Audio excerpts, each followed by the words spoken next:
John Llewellyn is a senior member of the International Affairs Institute, Chatham House. He also runs an independent consultancy and is senior economic policy advisor at Nomura. Thank you very much indeed for coming in. So a very interesting discussion. Lagarde was saying just a few weeks ago that policymakers should essentially prioritize growth over fiscal consolidation. How difficult is it to balance those two things? Because we've been speaking about this dilemma for months. It just seems to be getting worse.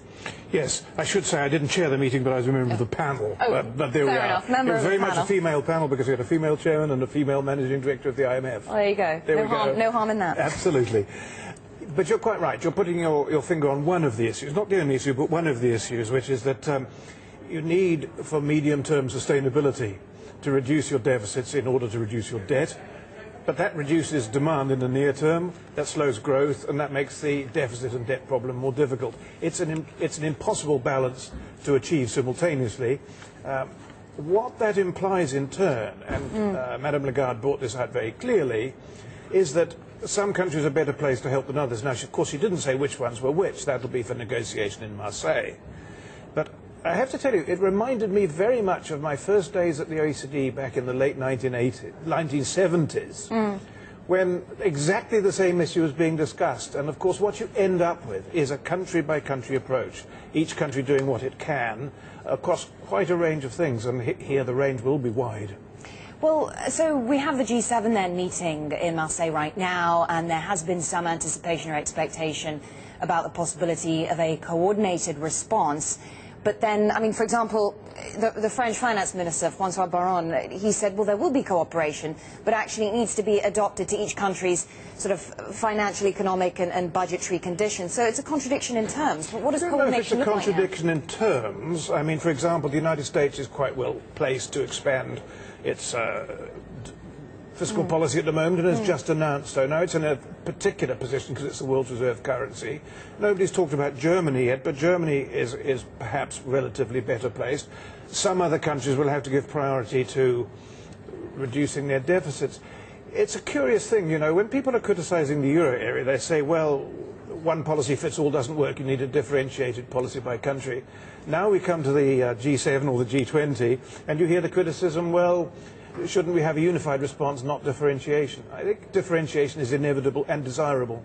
Okay, well, you raise an interesting question there about divisions, perhaps, between policymakers. And actually, U.S. Treasury Secretary Tim Geithner, he was writing for the FT. And if we just take a look at what he was saying, speaking about the economic reality not being a problem, Geithner writes that the main factors holding back developed economies are, 1, political paralysis, 2, misplaced fears about inflation and moral hazard, and 3, calls unwarranted disaffection with the effectiveness of the tax cuts and investment to encourage growth. What do you think about that, John?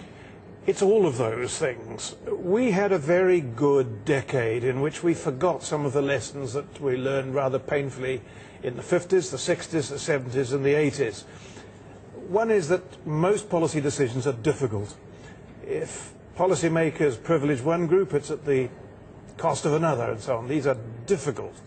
And so political will comes top, probably. For example, if you're going to capitalize your banks, you have to get that capital from somewhere, and publics don't like banks. In fact, a lot of them dislike banks most intensely, as we saw with the Japanese crisis. So political will top, yes. Then underneath that, clearly the banks have got to be fixed. If you've got banking problems, if they're insufficiently capitalized, you will never get a recovery. That's got to come next. Then underneath that, we're seeing also a lack of confidence. Now, the lack of confidence, as far as I can see it, is not so much a lack of confidence based on objective economic criteria now.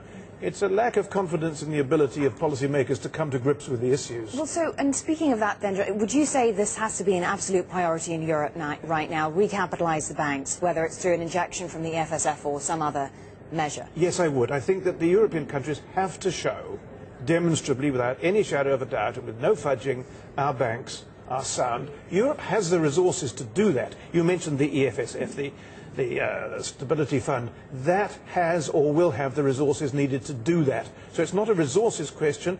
Back to your point, it's a political will question. A very quick question, just a 10-second answer from you. Central banks right now seem to be recalibrating with a focus towards growth. The US is going in one direction, still an emphasis on budget cutting here in Europe, though. Is that divergence a good thing or a bad thing? up to a point it's a good thing because you have to address your priority. Oh, that was very succinct. Thanks so much, John Llewellyn. Good to talk to you, Senior Economic Policy Advisor, Nomura International.